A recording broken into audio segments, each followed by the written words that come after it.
The Ringing Cedars, Chapter 7, Anastasia's Ray, Book 1. I think the most unusual mystical phenomenon I witnessed during my time in the forest with Anastasia was Anastasia's ability to see not only individuals at a great distance, but what was going on in their lives. Possibly other recluses have had a similar ability. She did this with the help of an invisible ray. She maintained this was something everyone had, but people don't know about it and are unable to make use of it. Man has still not yet invented anything that is not already in nature. The technology behind the television is a poor imitation of the possibilities of this ray. Since the ray is invisible, I didn't believe in it, in spite of her repeated attempts to demonstrate and explain how it worked, to find some proof or plausible explanation. And then one day, tell me, Vladimir, what do you think daydreams are? And are many people able to dream of the future? Daydreaming? I think a lot of people are able to do that. It's when you imagine yourself in the future of your own desire. Fine. Do you not deny man has the capability to visualize his own future, to visualize various specific situations? That I don't deny. And what about intuition? Intuition, it's probably the feeling one has when, instead of analyzing what might happen or why, some sort of feeling suggests the right thing to do.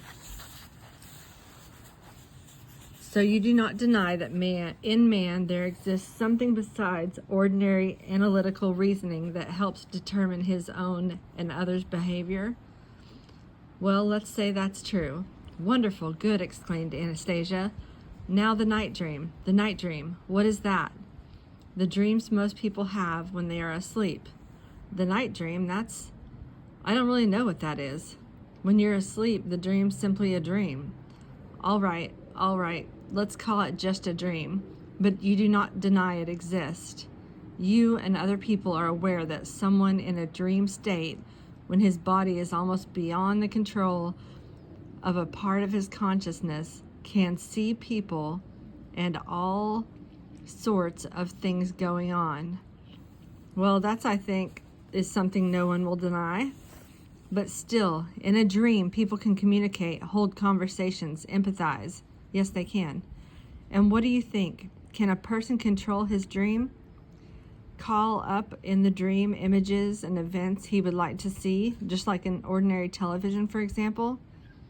I don't think that would work out for anyone. The dream somehow comes all by itself.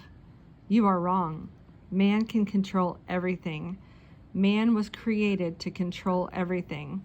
The ray I am telling you about consists of all the information, concepts, intuitions, emotional feelings one possesses, and, as a result, of dreamlike visions consciously controlled by man's will.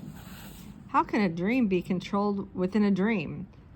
Not within a dream, wide awake, as if pre-programmed, with the absolute accuracy. You only experience this in a dream, and it is chaotic. Man has lost most of his ability to control natural phenomenon in his self. So he has decided that the night dream is simply an incidental byproduct of a tired brain. In fact, most everybody on the earth can. Well, if you like, I can try helping you see something at a distance right here and now. Go ahead. Lie down on the grass and relax. Let go so that your body draws less energy. It is important that you are comfortable. Nothing standing in the way. Now think about the person you know best, your wife, for example. Recollect her habits, how she walks, her clothing, where you think she might be right now, and turn the whole thing over to your imagination. I remembered my wife, knowing that the moment she might be at our country home. I imagined the house and some of the furnishings and things. I remembered a great deal, in some detail, but I didn't see anything. I told Anastasia about this, and she replied, You're not able to let go all the way, as though you were going to sleep. I shall help you. Close your eyes, stretch out your arms in different directions. Closing my eyes, I felt her fingers touch mine. I began to immerse myself into a dream or a wakeful doze. There was my wife standing in the kitchen of our country home. Over her usual dressing gown, she was wearing a knitted cardigan. That meant it was cool in the house. Again, some kind of trouble with the heating system. My wife was making coffee on the gas stove and something else in the small crock pot for the dog. My wife's face was gloomy and unhappy. Her movements were sluggish. All at once, she turned her head, tripped over to the window, looked out at the rain, and smiled. The coffee on the stove was spilling over. She picked up the pot that was overflowing its liquid, but didn't frown or get upset as she usually did. She took off the cardigan. I woke up. Well, did you see anything? Asked Anastasia. I did indeed, but maybe it was just an ordinary dream. How could it be ordinary? Did you not plan on seeing your wife in particular? Yes, I did, and I saw her. But where's the proof that she's actually there in the kitchen at the moment I saw her in the dream? Remember this day and hour, Vladimir, if you want to have proof. When you get home, ask her. Was there not something else out of the ordinary that you noticed? Can't think of anything. You mean to say you didn't notice the smile on your wife's face when she went over to the window? She was smiling and did not get upset when the coffee spilled. I did notice that. She probably saw something interesting out the window and made her feel good. All she saw out the window was rain, which she never likes. So why was she smiling? I too was watching your wife through my ray, and I warmed her up. So your ray warmed her? What about mine? Too cold? You were only looking out of curiosity, but didn't put any feeling into it. So your ray can warm people at a distance? Yes, I can do that. And what else can it do? It can gather certain kinds of information or transmit. It can cheer up a person's mood and partially take away someone's illness. There are a lot of other things it can do depending on the energy available and the degree of feeling, will, and desire. And can you see the future?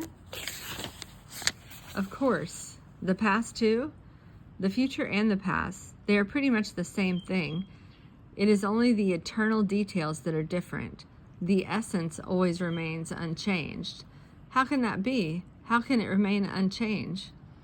Well, for example, 1,000 years ago, people wore different clothes. They had different instruments at their disposal, but that was not what is important by any means. Back 1,000 years ago, just like today, people had the same feelings.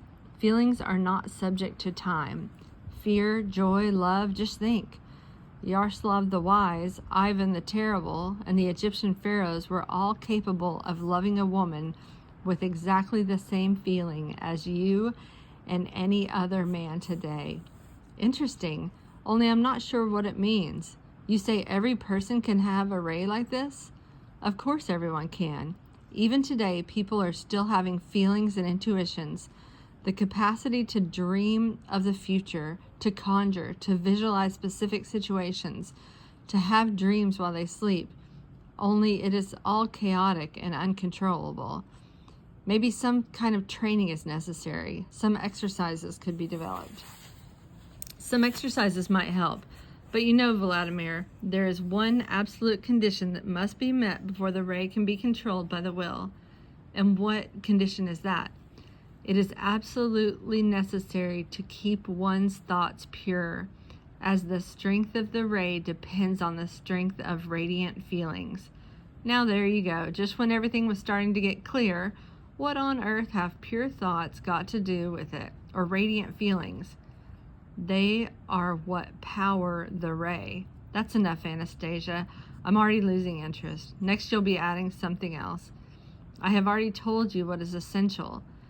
That you most certainly did, but you've got too many darn conditions. Let's talk about something else, something a little simpler.